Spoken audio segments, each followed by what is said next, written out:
बहुत समय पहले पहाड़ों और घने जंगलों के बीच एक सुंदर गांव था जिसका नाम सूरजपुर था।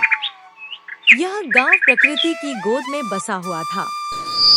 चारों ओर हरे भरे पेड़, बहती नदी और पक्षियों की मधुर आवाजें इस गांव को स्वर्ग जैसा बनाती थी। गांव के लोग बहुत सरल और मेहनती थे। वे खेती करते, गाय भैंस पालते और मिलजुल कर रहते थे। लेकिन इस शांत गांव के पास ही एक भयानक काला जंगल था। उस जंगल के बारे में लोग कहते थे कि वहां एक बहुत खतरनाक चुड़ैल रहती है। उस चुड़ैल का नाम था क्रूरा। क्रूरा बहुत ही निर्दयी और क्रूर थी। उसकी आंखें लाल आग की तरह चमकती थीं।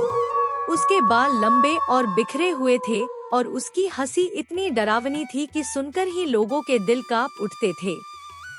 गांव के बुजुर्ग अक्सर बच्चों को चेतावनी देते थे, सूरज ढलने के बाद उस जंगल की तरफ मत जाना, वहां मौत रहती है। लेकिन उसी जंगल के एक शांत कोने में एक और चुड़ैल रहती थी जिसका नाम था करुणा। करुणा बिल्कुल अलग थी। उसका दिल बहुत दयालु था। वह लोगों को नुकसान नहीं पहुंचाती थी बल्कि उनकी मदद करती थी।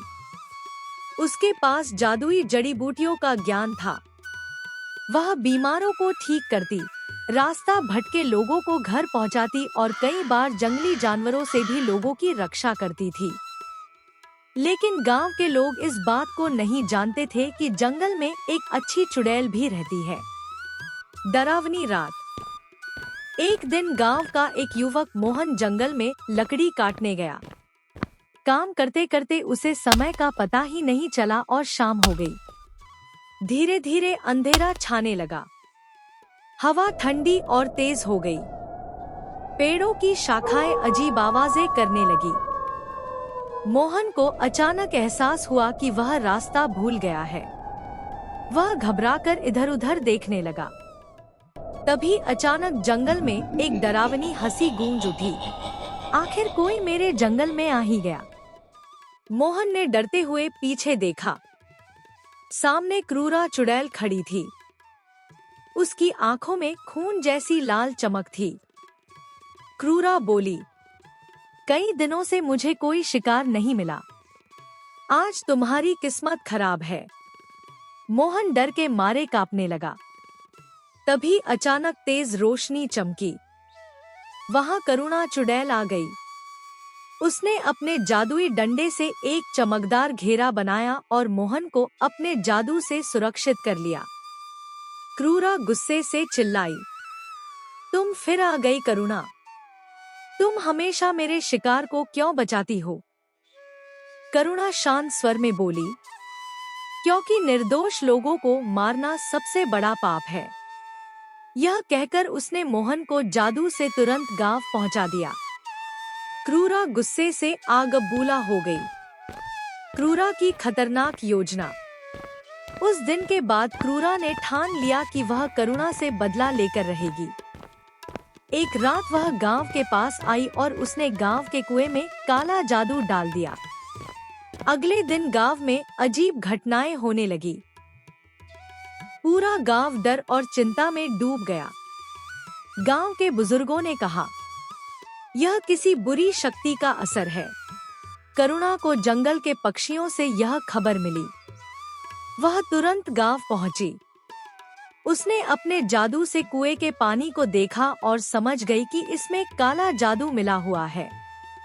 वह बोली, डरिए मत, मैं इस बुराई को खत्म कर दूंगी। करुणा जंगल से दुर्लभ जड़ी बूटियां लेकर आई। उसने एक जादुई औषधि बनाई और उसे कुएं में डाल दिया। धीरे धीरे पानी साफ होने लगा। कुछ ही समय में लोग ठीक होने लगे। गांव वाले बहुत खुश हुए। उन्होंने पहली बार देखा कि जंगल की चुड़ैल भी उनकी रक्षक हो सकती है। लेकिन करुणा जानती थी कि यह सब क्रूरा का काम है और वह जल्द ही फिर हमला करेगी। अचानक हवा में उड़ती हुई क्रूरा चुड़ैल गांव के ऊपर आ गई। वह चिल्लाई, आज मैं पूरे गांव को खत्म कर दूंगी। लोग डरकर घरों में छिप गए। तभी अचानक आसमान में एक चमकदार रोशनी दिखाई दी। वह करुणा चुड़ैल थी। करुणा ने कहा, क्रूरा, आज मैं तुम्हें निर्दोष लोगों को नुकसान नहीं पहुंचाने दूंगी। फिर दोनों के बीच भयानक जादुई युद्ध शुरू हो गया। क्रूरा ने काले जादू के तूफान छोड़े। करुणा ने सफेद रोशनी से उन्हें रोक दिया। जंगल और गांव के बीच आसमान में बिजली की तरह जादू टकराने लगा। अंत में करुणा ने अपनी सबसे शक्तिशाली प्रकाश शक्ति का प्रयोग किया। तेज रोशनी ने क्रूरा के काले जादू को पूरी तरह नष्ट कर दिया। क्रूरा की शक्ति खत्म हो गई और वह चीखते हुए जंगल की गहराई में गायब हो गई। गांव में फिर से खुशियां। उस दिन के बाद सूरजपुर गांव में फिर कभी डर नहीं आया। लोग खुशी खुशी रहने लगे। गांव वालों ने करुणा को धन्यवाद दिया और उसे अपनी रक्षक देवी मानने लगे।